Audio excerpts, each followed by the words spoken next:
Flywheel का practical करेंगे। Moving की सहायता से उसकी अक्षीय पर का जड़त्व आघूर्ण ज्ञात करेंगे। तो यहाँ हमें क्या है, फ्लाईव्हील दिया गया है, ये पूरा सेटअप लगा हुआ है दीवार से, वो हमारा क्या नहीं है, पूरा फ्लाईव्हील है।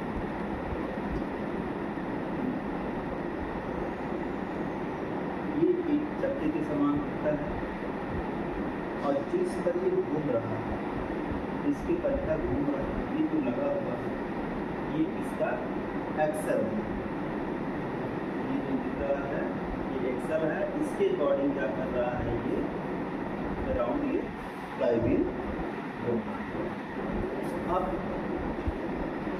हम इसकी सहायता से मोमेंट ऑफ इनर्शिया, इसकी सहायता से फ्लाईव्हील की सहायता से हम मोमेंट ऑफ इनर्शिया ज्ञात करेंगे।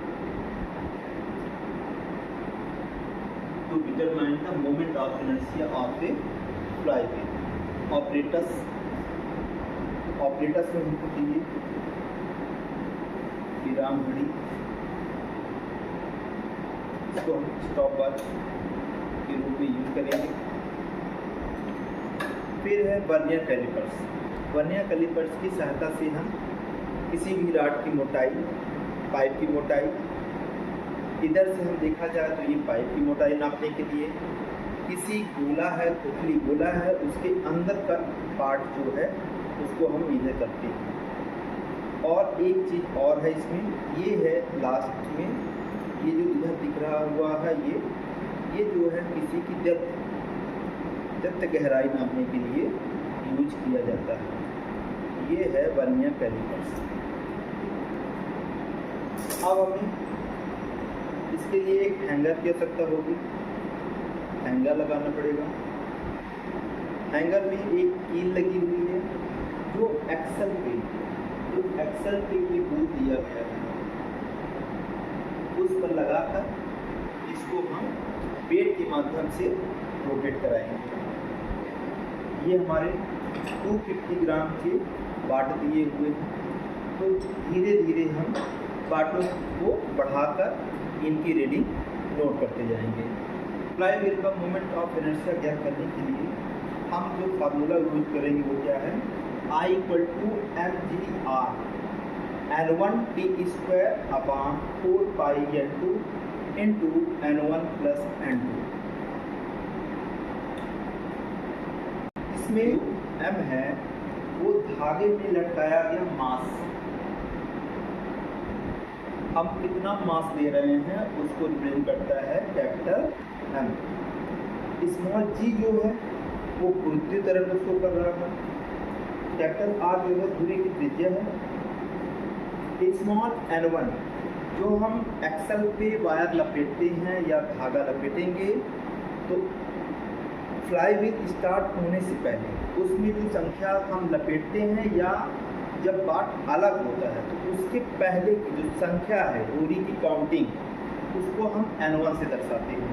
यहाँ जो t है दूरी से अलग होने के बाद से चक्र के विरामावस्था तक आने में लगा समय।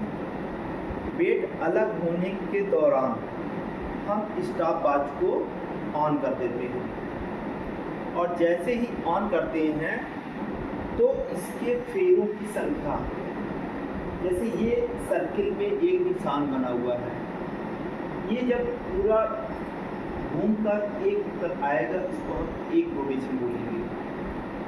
तो जब तक हम इसको तब तक घुमाएंगे समय स्टार्ट करने, जब तक ये अपने आप रुक नहीं जाता, तो फेरों की संख्या को काउंट कर लेंगे, जिसको हम n2 बोलते हैं।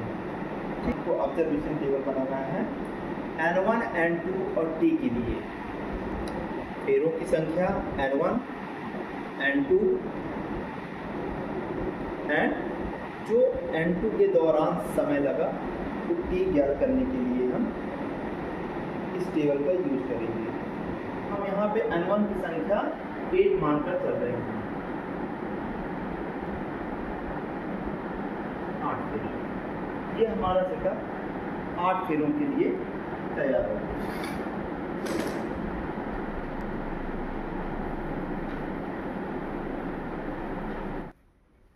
22 फेरे।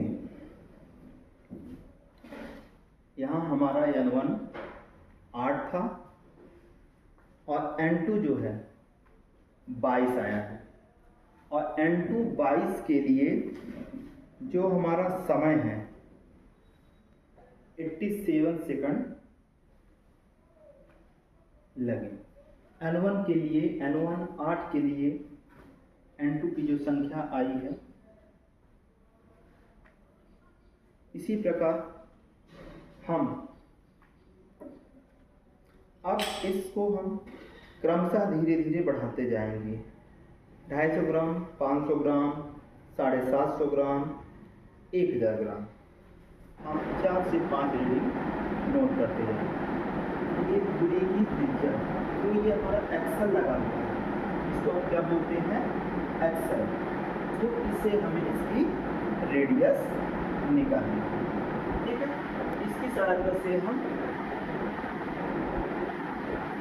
इसकी रेडियस फाइंड करेंगे। इसके लिए तो जो हमारा वर्नियर का लीस्ट काउंट है वो 0.01 सेंटीमीटर।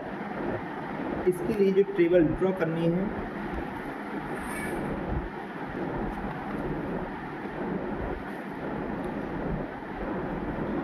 मुख्य पैमाने का पाठ्यांक,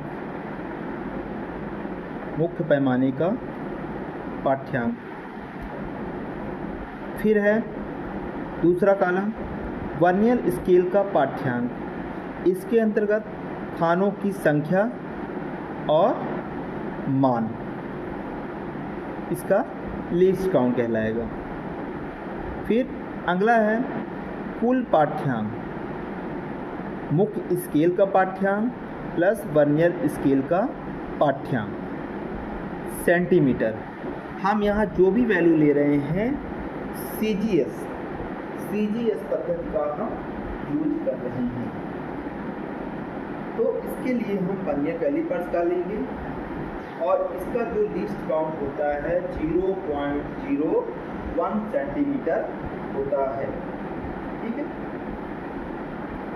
हम एक बार इसको एक्स एक्सिस में जो भी हमारा एक्सल है, इसको एक बार एक्स एक्सल में 2 से 3 जगह पर इसका रीडिंग नोट करेंगे। फिर इसका एक बार वाई डायरेक्शन पर लगाकर इसकी रीडिंग हम नोट करेंगे। तो सबसे पहले चलते हैं एक्स एक्सिस में, मुख्य स्केल। हम ये एक्सल लेंगे और इसकी सहायता से इसको लेने के बाद हम इसको पूरा तय करेंगे, ठीक है। ये लॉक हो गया और इसको हम निकालेंगे।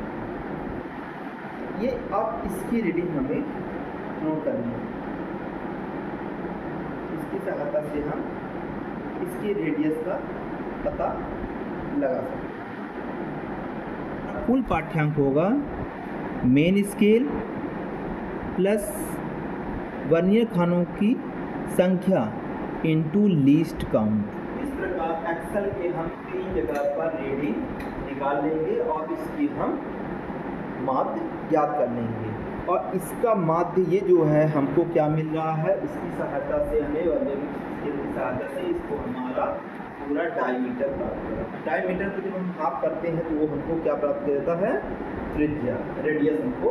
तो यहाँ से हमको कैपिटल आर प्राप्त हो जाता है, ठीक। आई फाइंड करने के लिए जी एम N1 N2 पट्टी का मान और पाई का मान रखकर हम इसकी वैल्यू ज्ञात कर सकते हैं, ठीक है।